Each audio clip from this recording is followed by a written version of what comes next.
Mga idol, welcome back ulit niya sa aking channel at ngayon nga ay pag-uusapan natin ang balitang grabe nga daw ang ginawang sakripisyo ng South Sudan para lamang manalo sa Olympics. Pag-uusapan na rin nga natin dito sa ating panibagong video ang posibleng pag-trade rin ng Los Angeles Lakers kay Jared Vanderbilt.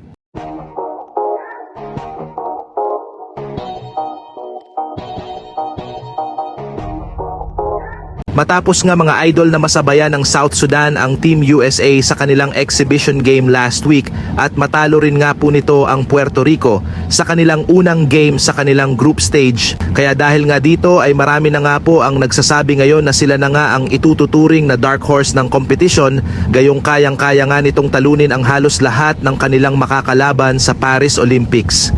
Yes, ganyan na nga po kalakas ang national team ngayon ng South Sudan.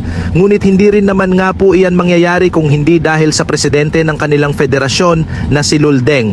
Sa katunayan, ayon nga po sa lumabas na balita, siya nga po ang personal na gumagastos para sa kanilang national team. Simula sa gym, hotel at plane ticket ay lahat nga po ng mga iyan ay mula sa kanilang sariling bulsa at ginagawa na nga po niya ang mga ito sa nakalipas na 4 na taon.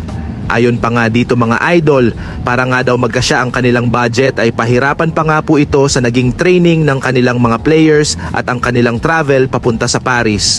Ngunit lahat na naman nga po ang iyan ay nalagpasan nila sa kagustuhan ng kanilang mga manlalaro na makapag-compete sa Olympics, kaya grabe nga po ang kanilang saya matapos nilang makuha ang kanilang unang panalo laban sa Puerto Rico. Samantala dito naman tayo sa ating sunod na pag-uusapan sa balitang posibleng pag-trade rin ng Los Angeles Lakers kay Jared Vanderbilt. Bagatman nga po mga idol, sobrang nahihirapan ang general manager ng Lakers na si Rob Pelinka na magkipagnegosasyon sa pa rin sa office ng Portland Trail Blazers, ay gagawin pa rin naman nga daw po nilang lahat ang kanilang makakaya upang makuha lamang nila si Jerami Grant. Yes, naniniwala nga po ang Lakers na si Jerami Grant na lamang ang natitira nga po nilang pag-asa upang improve ng gusto ang kanilang lineup at magkaroon sila ng bagong superstar sa kanilang kupunan. Base pa nga po sa inilabas na balita, ang pinakahuling offer nga daw po ngayon ni Rob Pelinka bilang kapalit ni Jerami Grant ay binubuo ni Rui Hachimura, Gabe Vincent, Cam Reddish at isang first round pick.